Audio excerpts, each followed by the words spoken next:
So I really didn't have expectations with this film, but I'm thoroughly impressed. I really am, and I can't wait to get into it. So let's not wait any further and jump into my review of the new film, Room 203.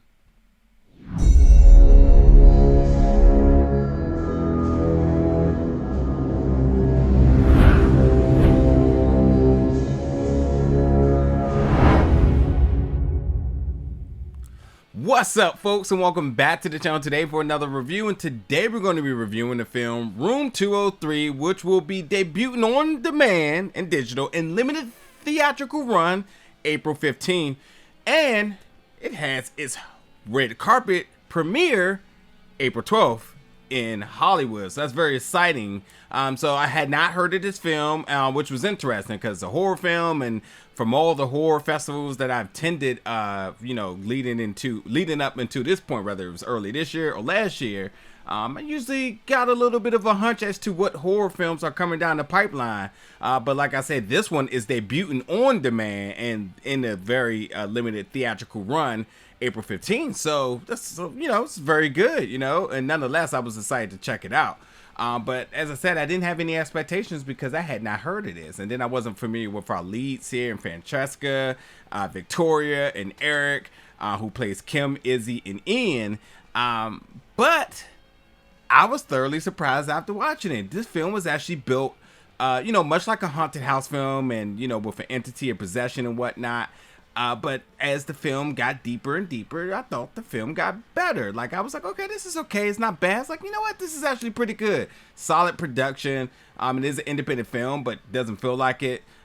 With this cast I'm not familiar with. Again, I thought everybody had good chemistry together, good screen time together. I was really convinced with Kim and Izzy.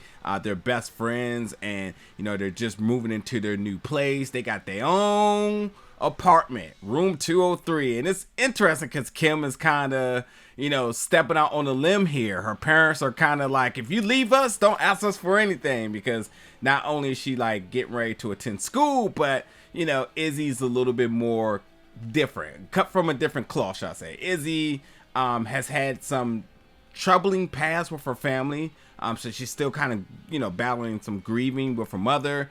But she's coping with it the way she wants to cope with it. She drinks a lot, she parties a lot, and all that sorts of thing. And Kim, on the other hand, is trying to stay a little bit more focused. She's had school, which with her just getting into school, there's a lot of different requirements and demand that she has to have, and really don't have time to be partying. So it's a little bit of a liability in terms of her, starting off on the right foot.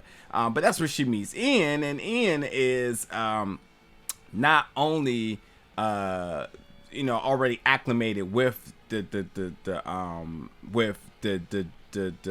career path that she wants to choose, the curriculum and all that other stuff, and the way of the campus, but also he's fond of him, and they do actually start to date because they do have a common interest in journalism. And so with that, well, what would they actually be getting ready to write about? Well, Room 203 is anything but a normal place, folks. It has a history of all sorts of different things, with an ancient curse, a couple of murders that was involved there, and everything is just definitely seems eerie. Like, don't get me wrong, you get into it, they already knew something was up. Their landlord, Ronan, was definitely very weird and odd to them. A lot of straight, narrow rules that he had, but also kind of intrusive at times, and really making their stay uncomfortable. And then there's this hole in the wall that's very odd. It continues to expose itself. They try to cover it. It reopens. They hear noises. There's, Kim is thinking she's seeing a crow. Crow is really symbolic for things, if you know. So all sorts of different eerie things are happening. So while all this is happening, there is a demonic presence that is threatening to possess Izzy and kill Kim. And Ian, on the other half, is kind of like, yeah, we're going to investigate what's happened here. We're going to learn about the history of this apartment. And that's where they, again, they start to learn about the previous tenants, the murder that was with that. A murder mystery was about a half century ago, and all sorts of different things. So, it is a good horror film mixed with a good thriller and a lot of good suspense. So like it's solid. And then again, I think the acting for our leads here, who I wasn't acclimated with, I thought they really continued to grab your attention.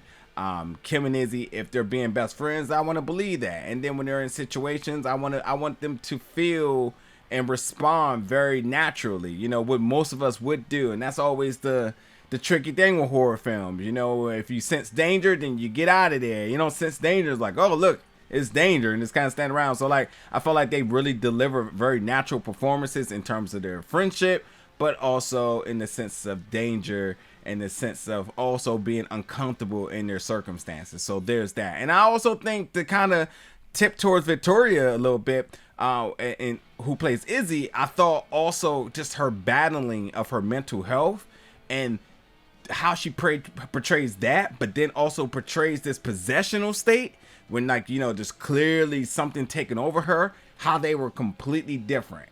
You know, it wasn't just her being a shell of herself in both of these trances. They were drastically different so that you could understand what's actually kind of happening. And then with her, like I said, kind of coping with this with her sobriety, you know, I thought that her, you know, very drastic, you know, element of a person in contrast to Kim was interesting, because Kim, like I said, is focusing on school, kind of, you know, trying to avoid being distracted, and also at the same time trying to protect Izzy. And the two of them have a lot more of a backstory besides them just being best friends, because as Kim being a journalist, you know, it involves her writing, and her writing may actually create some conflict between the two of them. So there's that. The third act is very solid. I was very entertained. It really brought the film home together. The effects, I thought, and the visuals, I thought was really were solid. They didn't use too much CG. It didn't seem like, but most of it seemed pretty practical. So the special effects were good, especially at a time where Izzy was possessed. I thought her makeup design looked pretty cool. And the atmospheric horror was set pretty early and sustained the entire film. So overall, you know, you were kind of on the edge of your seat. There were some jump scares. There was some, you know, some traditional possession tropes that was in this. And I thought they handled them all pretty well. And then I got to say, Scott, who plays Ronan, him as the creepy tenant slash, you know, the man of the Book of Secrets, who obviously is aware of all of the events of 203. He was a hard read the entire time, which also made him very interesting, because it wasn't really somebody you suspected initially, but you, as the film got deeper, the more you start to say, all right, something's totally up with him. What is it? And certainly it all comes back together pretty well. So, you know, with Izzy, who's inspired to be an actor, and Kim, who wants to be a journalist, best friends is kind of doing their things, and now trying to open up a new chapter in their life. They never knew that their first apartment together will be a chapter of survival, and that's what they kind of have to endure with this. So even with the two of them moving into their new apartment, has this really strange window that is just more than beyond they could ever thought. This window is definitely just a Pandora's box of different clues, secrets, paths, and all sorts of things that they had no clue they were going to get into. The film has heart, because while there is this big horror element around everything, the two of them as friends truly go down another journey. And that's because of some of the different things that they dealt with within the past and also the present. And that has a lot to do with guilt and some of the mistakes that they made. And they're trying to really find, should we say, redemption to all of that. And that's going to be a story within itself. And it's really heartfelt. At times it's sad, and I mean, this is involving not only just their friendship, but their love life and family and so on. So like the family really is like a cake with different layers that really all come together, and it's super enjoyable. And I was just thoroughly impressed at the writing on that note. The film's not perfect. There's parts that are definitely a little bit of a head scratcher. There's definitely some plot holes, I should say. But overall, I was entertained. I thought the horror was pretty solid. The sound could have been heightened. And to be honest, a lot of things could have been taken to the next level. But for what it is, I thought it was really good. I feel like the score was kind of non-existent. I didn't really hear much of it.